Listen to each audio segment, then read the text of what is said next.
सितंबर 2025 को राहुल गांधी की वोटर अधिकार यात्रा समाप्त हो गई। पटना के गांधी मैदान से अंबेडकर पार्क तक पदयात्रा के दौरान राहुल गांधी ने जबरदस्त भाषण दिया। राहुल की यात्रा में हजारों की संख्या में भीड़ दिखाई दी, लेकिन सवाल यही है कि क्या ये भीड़ वोटरों में तब्दील हो पाएगी और क्या राहुल गांधी जो बिहार की जनता को और वोटरों को समझाने की कोशिश कर रहे हैं, क्या वाकई में ये लोग वही समझ पा रहे हैं? आज बात इसी मुद्दे पर करेंगे। नमस्कार, मैं हूं आपके साथ कामिनी झा और मेरे YouTube चैनल पर आप सभी का स्वागत है। 16 दिन तक बिहार की जनता बड़ी संख्या में सड़कों पर दिखाई देती है। कांग्रेस नेता राहुल गांधी बोल रहे थे और जनता उन्हें सुन रही थी। हालांकि जो कुछ सुना वो अक्टूबर तक इन जनता को याद रहेगा या फिर नहीं, इनके दिमाग में ये बातें रहेंगी या नहीं, ये तो आने वाला वक्त ही बताएगा।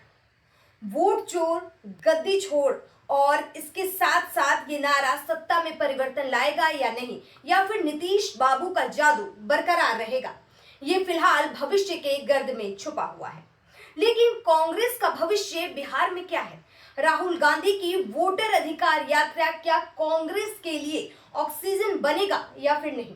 तो चलिए सबसे पहले कांग्रेस की फिलहाल बिहार में क्या स्थिति है, इस पर नजर डाल लेते हैं।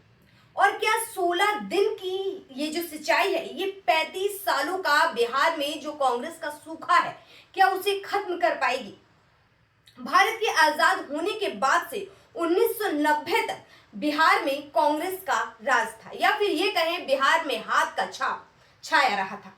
आज भी बिहार के गांव के वो लोग जो अपने अपने गांव से बाहर नहीं निकले हैं, आज भी कांग्रेस को ही वोट दे रहे हैं। लेकिन कांग्रेस 35 सालों से बिहार की सत्ता से दूर है। मंडल की राजनीति जैसे जैसे हावी होती है, कांग्रेस का हाथ बिहार में कमजोर होता चला गया। इसके साथ ही कहीं ना कहीं ब्राह्मणों की भी जो सत्ता से दूरी है वो बढ़ती चली गई। 1990 तक कांग्रेस के पास बिहार में 196 विधायक थे। 1990 में बिहार के हुए विधानसभा चुनाव में कांग्रेस ने 71 सीटों पर जीत दर्ज की थी और 71 विधायक कांग्रेस के बिहार में बने थे। वहीं 2020 की अगर बात की जाए तो 19 विधायक ही जीत पाए थे।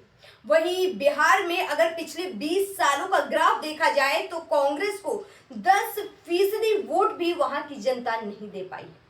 2010 में कांग्रेस को 4 सीटें विधानसभा चुनाव में मिली थी। 2015 में ग्राफ बढ़ता है और 41 में से 27 सीटें मिलती है। वहीं 2020 की अगर बात की जाए तो कांग्रेस की इस वक्त अगर बिहार में विधायक की बात की जाए तो वो सिर्फ 19 है, लेकिन वोट शेयर 10% तक भी नहीं है। मतलब जमीन पर कांग्रेस की स्थिति अच्छी नहीं है।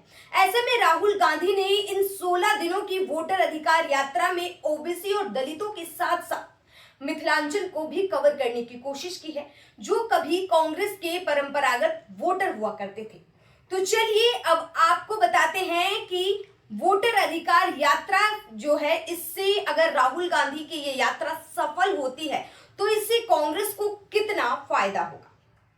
राहुल गांधी की वोटर अधिकार यात्रा बिहार की और करीब 1300 किलोमीटर का जो सफर है, इसे तय किया है।